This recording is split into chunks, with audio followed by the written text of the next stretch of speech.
مفتی طارق مسعود special.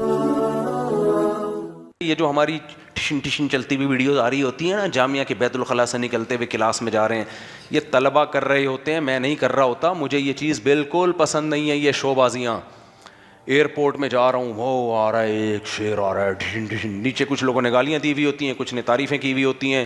ابے یہ اداکاروں پہ سوٹ کرتی ہیں یہ چیزیں، یہ علماء پہ سوٹ نہیں کرتی ہیں۔ پہلی دفعہ میں ریوو میں بیٹھا، اس کی پوری کسی نے فلم بنا دی، ریوو آ رہی ہے ٹشن جا رہی ہے، لوگوں نے کہا یار یہ، میں نے کہا بھائی میری پرمیشن کے بغیر ہوتا ہے یہ سب کچھ، علماء کی عزت اس سے تھوڑی ہوتی ہے گاڑی میں بیٹھے ہیں یا ٹشن کر کے چلیں، علماء کی عزت تو علم سے ہے۔ تو ہم نہیں کر رہے ہوتے، مجھے بالکل پسند نہیں ہے، وہ طلبہ کو روک روک کے تھک گیا ہوں، لیکن یہ طلبہ اگر اطاعت شروع کر دیں تو یہ طلبہ کہاں سے ہو گئے پھر، یہ نہیں مانتے۔ جہاں بھی جاؤ کبھی ایک، مجھے تو بکرے کھانے کا شوق نہیں ہے، سادہ خوراک، مجھے بھنڈی دال چاول پسند ہے، لوگ لا کے پہلے میرے سامنے بکرا رکھیں گے چاول بھر کے، پھر ویڈیو بنا کے فیس بک پہ ڈالیں گے۔ ابھی پشاور میں کیا ہوا، ایک بکرا رکھا ہوا ہے چاول بھرا ہوا، اب میں نے ویسے ہی ہاتھ یوں کیے تھے یار میرے کو آستین خراب نہ ہو، یہ تصویر آ گئی میری، ایسے جیسے پتہ نہیں یہ بکرے کا کیا تہس نہس کر دوں گا۔ یہ آپ کو باڈی میری بکرے کھانے والی لگ رہی ہے؟ اسپیس نظر آ رہی ہے اس میں بکرے کے فٹ ہونے کی؟ اس پہ اتنے لوگوں نے نیگیٹو، یہ مولویوں کو دیکھو ادھر غزہ میں بچے بھوک سے مر رہے ہیں اور یہ بکرے پھوڑنے میں لگے ہوئے ہیں۔ تو ہمیں نہیں پسند بھائی یہ سب چیزیں، لیکن لوگوں کو ہمارا، میرے چینل سے نہیں آتی ہے، میرے چینل سے دیکھا کبھی ٹشن جا رہا ہوں میں یوں کر کے، کہتے چل کیسے رہے، اکڑ کے چل رہا ہے، بھائی نہیں اکڑ کے چل رہے، جو ہماری نیچرل چال ہے وہ چل رہے ہیں، اس میں سلو موشن میں لگا دیا اس نے۔ تو یہ چیزیں فلمی اداکاروں پہ سوٹ کرتی ہیں، ایکٹروں پہ گلوکاروں پہ سوٹ کرتی ہیں، شو بازیاں یہ اسٹائل میں۔ ایک مدینہ میں آئی ہے کالا چشمہ پہن کے نا، ایسے کھڑا ہوا ہوں میں جیسے کسی فلم کے لیے ابھی پوز بنا رہا ہوں میں، تو یہ سب لوگ کر رہے ہوتے ہیں۔ مجھے نہ صرف یہ کہ یہ چیزیں میری پرمیشن نہیں ہے، بلکہ مجھے ان چیزوں سے نفرت ہے، سمجھ رہے ہو، نفرت ہے، بری لگتی ہیں یہ چیزیں۔ میں نے ایک تصویر میری بچپن کی تھی وہ غائب ہو گئی، اس پہ مجھے فخر تھا، وہ پائلٹ کے ڈریس میں جنگی جہاز کے ساتھ،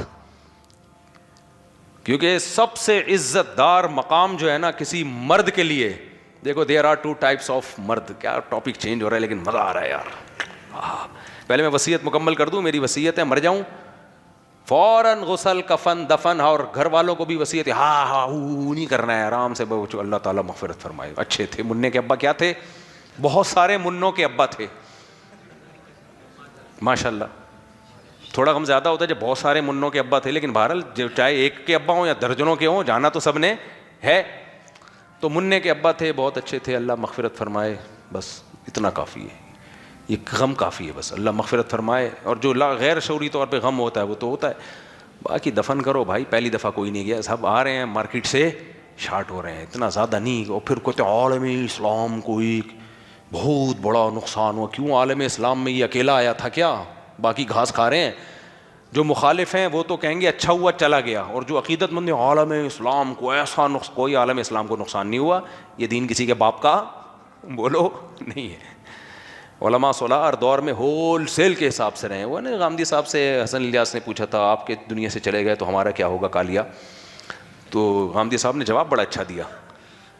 تو اصل میں سوال ہی نہیں بنتا تھا، آپ دنیا سے چلے گئے تو حضرت علماء کی بڑی تعداد ہے دنیا میں، ایک ہی آدمی نہیں پہ پورا دین ڈیپینڈ نہیں کرتا ہے ایک ہی شخص پہ کہ وہ چلا جائے گا تو سارا دین، یہ دین آخری مذہب ہے، کوئی نبی نہیں آئے گا، تو ہول سیل کے حساب سے ہر دور میں علماء رہیں گے، تو یہ علماء ہمیشہ رہیں گے اور دین چلتا رہے گا۔ جس نے دیکھو اس سے بڑا غم کیا ہوگا نبی کا دنیا سے جانا، نبی صلی اللہ علیہ وسلم، حضرت عمر اتنے غضبناک ہو گئے تھے کہ جس نے کہا کہ نبی دنیا سے گئے میں گردن اڑا دوں گا، تو حضرت ابوبکر نے کیا فرمایا، خطبہ دیا، یا ایھا الناس من کان منکم یعبد محمدا فإن محمدا قد مات صلی اللہ علیہ وسلم، اے لوگو تم میں جو محمد صلی اللہ علیہ وسلم کی عبادت کرتا تھا یقین کر لے محمد دنیا سے چلے گئے ہیں صلی اللہ علیہ وسلم، اور من کان منکم یعبد اللہ، جو اللہ کی وجہ سے دین پہ آیا ہے، اللہ کی عبادت کرتا ہے، فإنہ حی لا یموت، وہ ہمیشہ ہے، ہمیشہ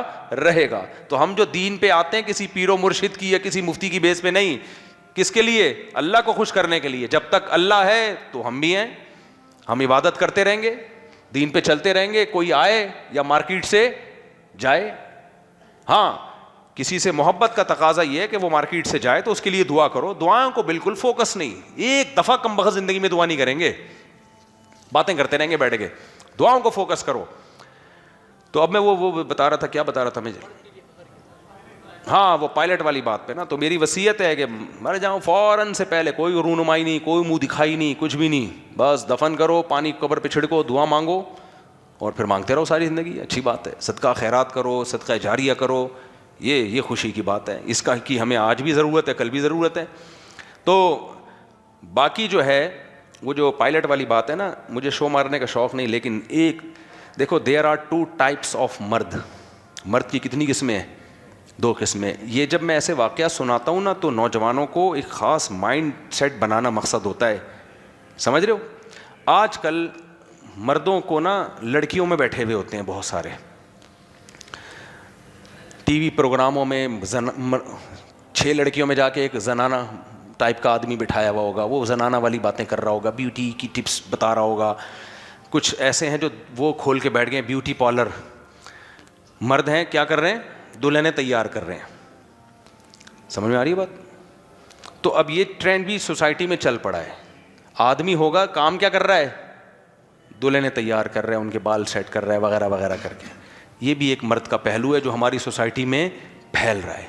ایک مرد کا وہ پہلو ہے جو متنبی نے کہا تھا, اعز مقام فی الدنا سرج سابح وخیر جلیس فی الزمان کتاب. دنیا میں سب سے عزت دار مقام مرد کے لیے, جس پہ مرد بیٹھا ہوا سب سے اچھا لگتا ہے, وہ ہے تیرتے ہوئے گھوڑے کی پشت. نہیں آئی سمجھ میں؟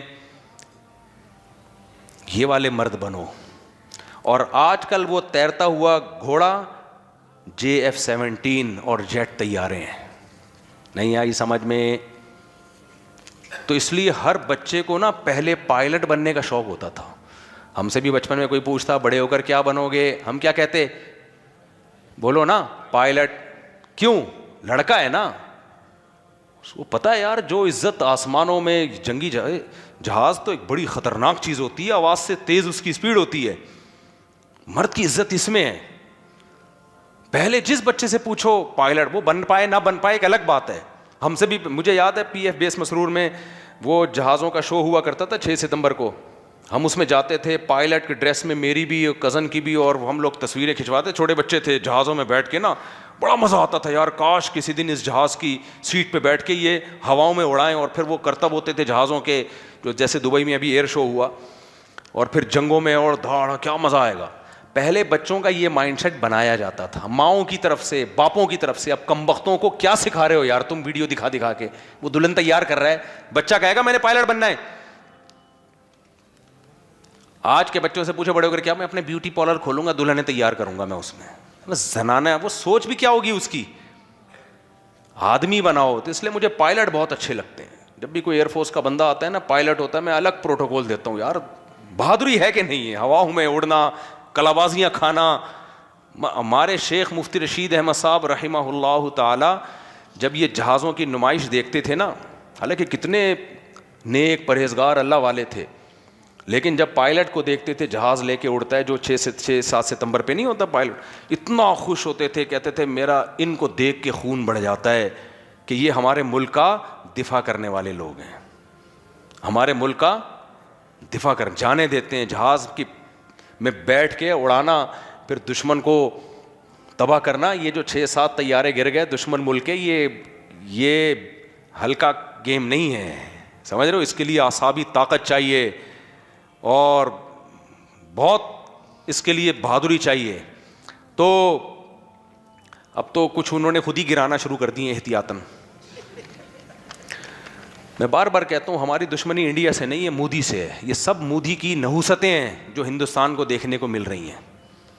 مودی کی نحوستیں ہیں جو اپنی قوم کا خود ہی بیڑا غرق کر رہا ہے. کیونکہ جب آپ, ابھی چھوڑو زیادہ نہیں جاتا میں, تو سب سے زیادہ مرد کے لیے عزت والا مقام کون سا ہے؟ فائٹر طیارے میں بیٹھے. اب تو ہماری عمر نکل گئی, ہم بن نہیں سکتے, لیکن بنا سکتے ہو نا اپنے بچوں کو. یہ بناؤ بچپن سے ہی اس کی تیاری کرو, بیٹا بیوٹی پارلر نہیں کھولنا ورنہ جائے گا. جو بیوٹی پارلر نہیں کھول رہے وہ گھنٹہ گھنٹہ بیٹھ کے وہاں تھریڈنگ کروا رہے ہیں, مالشیں کروا رہے ہیں. مجھ پہ بھی کم وقت کچھ لوگ الزام لگاتے ہیں یہ میک اپ کرتا ہے. یہ اتنی بڑی گالی ہے نا میرے لیے, مجھے کوئی بول دے نا یہ مسجد سے چپل چراتا ہے, اتنا غصہ نہیں آئے گا مجھے. مجھے کوئی یہ کہتے ہیں میک اپ کرتا ہے, یہ زنانے پن سے اللہ بچائے بھائی, یہ زنانے پن سے اللہ بچائے. تو یہ ٹی وی والے آتے تھے جب میں جاتا تھا میک اپ کے, میں نے ہٹا بھائی اس کو, کہہ رہا نہیں یہ ضروری ہے ٹیش پیشی تھوڑا سا پڑ. میں نے کہا ہٹا یار, مجھے گھن آ رہی ہے, ہٹا اس کو یار.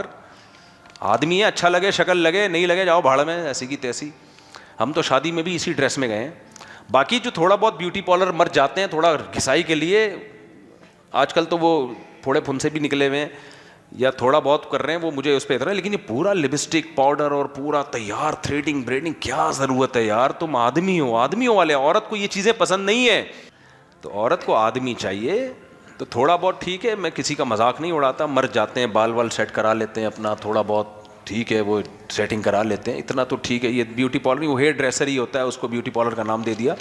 لیکن بہت لپسٹک پاؤڈر اور پھر وہ اتنی زیادہ گھسائی پھٹائی, یہ مردوں پہ کام نہیں ہے. اس لیے بچوں کو کیا سکھایا کرو, بیٹا بڑے ہو کر کیا بننا ہے, پائلٹ بننا ہے. پائلٹ نہیں بھی بنے گا تو کوئی بہادر چیز تو بن جائے گا نا.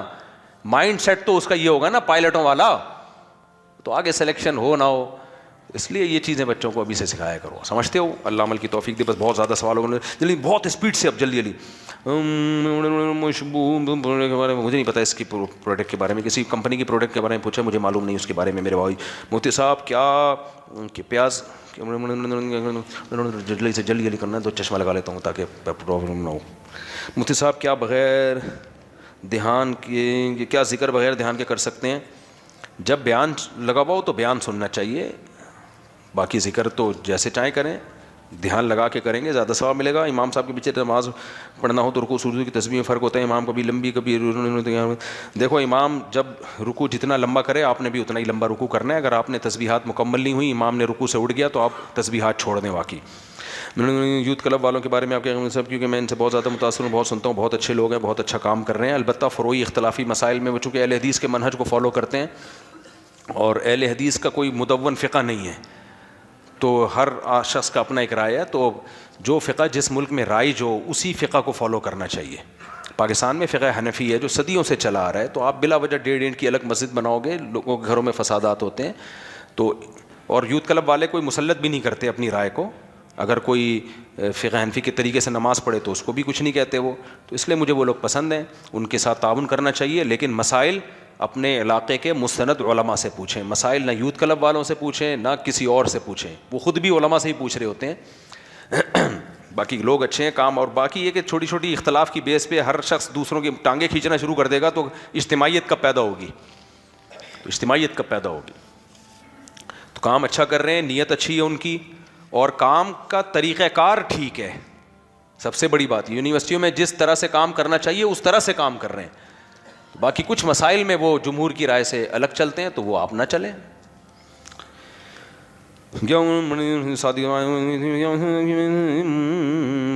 آپ کے بیان میں مزہ نہیں آ رہا, دنیاوی باتیں زیادہ کی ہیں آپ نے. ابے کون سی ایک بات میں نے دنیاوی کی ہے؟ آپ کو میں نے کاروبار کا طریقہ بتایا ہے, بھینس پالنے کا طریقہ بتایا ہے, ساری باتیں دینی ہی ہیں بھائی. پوری قرآن کی آیت کی اپنے اسٹائل میں تشریح کی ہے میں نے.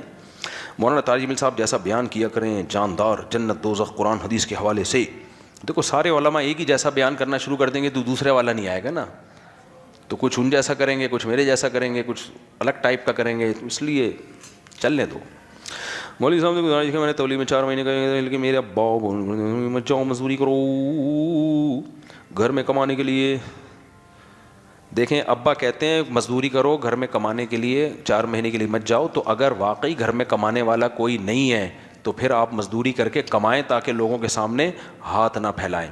تبلیغ والے بھی آپ کو جب بزرگوں کے سامنے حالات رکھیں گے روک دیں گے. تبلیغ والے کبھی کسی ایسے طالب علم کو نہیں جانے دیتے جس کے امتحان آنے والے ہوں یا جاب چھوڑ دے اور پھر بعد میں لوگوں کے سامنے ہاتھ پھیلائے.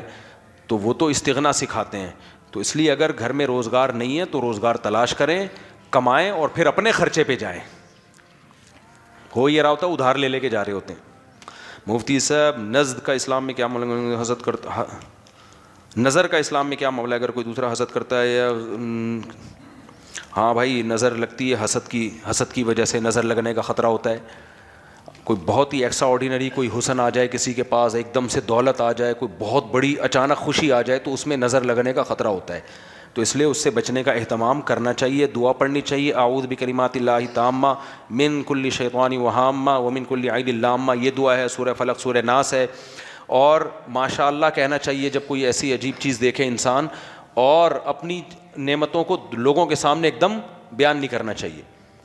ہاں, جو چیز سوسائٹی میں مشہور ہو جائے اس پہ پھر نظر لگنے کا امکان کم ہو جاتا ہے, یہ ختم ہو جاتا ہے تقریباً. جیسے کوئی مشہور ہی ہو جائے کہ دولت مند ہے, یا مشہور ہی ہو جائے کہ کوئی خاص نعمت ہے, تو تبھی دیکھو مشہور لوگوں کو نہیں نظر لگتی پھر ان چیزوں میں.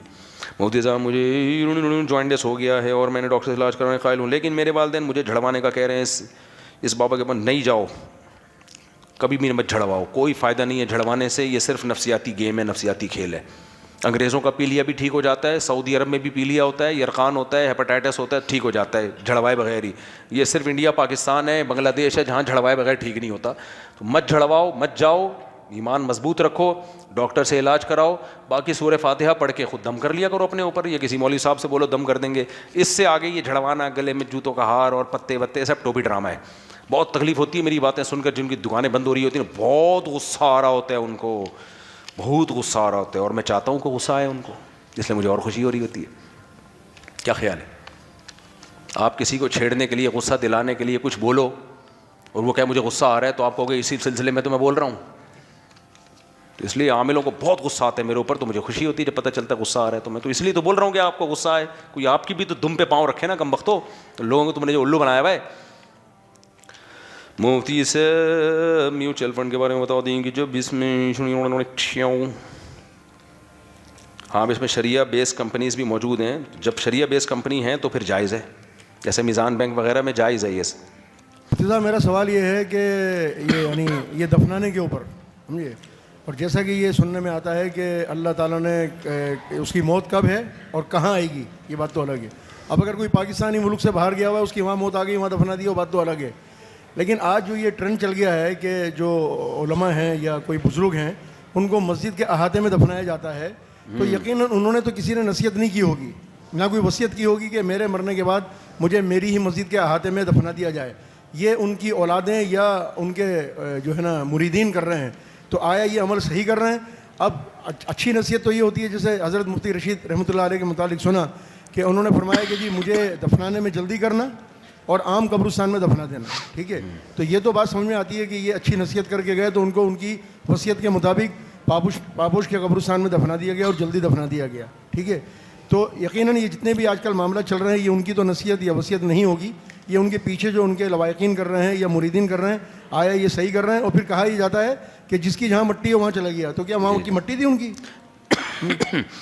دیکھیں یہ جو ایک ہے نا کہ مسجدوں کے احاطے میں امام کو یا بزرگوں کو دفنانا, مدرسے کے احاطے میں دفنانا, اس میں پہلی بات تو یہ ہے کہ مسجد کی جو پوری زمین ہے اگر وہ کسی نے وقف کی ہے مسجد کے لیے, تو اس میں تو دفنانا بالکل حرام ہے, کیونکہ وہ مسجد اور مسجد کے متعلقہ امور, اس میں امام کا گھر بن سکتا ہے, مؤذن کا گھر بن سکتا ہے, مسجد کے بیت الخلاء بن سکتے ہیں, یہ سب چیزیں تو ہو سکتی ہیں, وضو خانہ بن سکتا ہے, لیکن کوئی دفن نہیں ہو سکتا, کیونکہ وہ جو چیز جس کام کے لیے وقف ہوئی ہے اس کو اسی میں آپ استعمال کر سکتے ہیں. اس میں بالکل حرام ہے, گناہ کبیرہ ہے, میت کے ساتھ بھی ظلم ہے کہ آپ نے وقف زمین میں اس کو دفن کر دیا. اسی طرح مدرسہ اگر کسی نے وقف کیا, مدرسہ وقف کیا بھائی دین کے علم کے لیے, تو مدرسہ اور مدرسے سے متعلق چیزیں تو وہاں ہوں گی. مدرسہ بھی بنے گا, اس میں بیت الخلاء بنیں گے, بچوں کے کچن بنے گا, رہائش گاہیں بنیں گی, استاذوں کے گھر بھی بن سکتے ہیں, یہ سب چیزیں تو ٹھیک ہیں. وہاں بھی دفن نہیں کیا جا سکتا کسی کو, کیونکہ مردہ تو زمین جو گھیرتا ہے نا وہ پھر بڑی, وہ تو طبیعت سے گھیرتا ہے وہ زمین, تو وہ بالکل حرام اور ناجائز ہے. البتہ بعض مدرسوں میں ایسا ہوتا ہے کہ کچھ حصہ مدرسے کے محتمم نے اپنے ذاتی پیسوں سے یا کسی نے اپنے ذاتی پیسوں سے کچھ زمین خرید کے وقف کر دی ہوتی ہے کہ یہ مدرسے کے استاذوں کے دفنانے کے لیے. کچھ مدارس میرے علم میں ہیں جن میں کچھ لوگوں نے مدرسے کے قریب ایک زمین کا ٹکڑا خریدا اور بولا بھائی یہ یہاں کے لوگ اس میں دفن ہوں گے, اساتذہ مشائخ. تو اس میں کم از کم یہ ہو جاتا ہے کہ وہ حرام ناجائز نہیں رہتا. لیکن شریعت کے مزاج کے قریب کیا چیز ہے؟ شریعت کے مزاج یہی ہے کہ سب کو عام قبرستان میں دفناؤ، وہ جو سارے مسلمان ہیں نا. دیکھو انبیاء کی دعوتوں میں کیا ملتا ہے ہمیں، جتنے بھی پیغمبر تھے سب کہتے تھے کہ انا من المسلمین، ہم مسلمانوں میں سے ہیں. اوزعنی ان اشکر نعمتک التی انعمت علی وعلی والدی، کہ اللہ تو نے جو مجھ پر نعمت کی اور میرے والدین پر کی تو مجھے توفیق دے کہ میں اس کا شکر ادا کروں. اور پھر دعاؤں میں کیا آتا ہے کہ وتوفنی مسلمن، تو مسلمانوں میں ہی مجھے موت دے، مسلم بنا کے موت دے اور مسلمانوں میں ہی میرا حشر ہو. تو وادخلنی برحمتک فی عبادک الصالحین، اپنے نیک بندوں میں مجھے شامل کر لے. تو اس لیے جو بڑے علماء ہیں ان کی تو یہی خواہش ہونی چاہیے کہ ہمیں بھی عام لوگوں میں ہی دفن کیا جائے، اہل اسلام کے قبرستان میں، الگ سے ہمیں کوئی پروٹوکول نہ دیا جائے.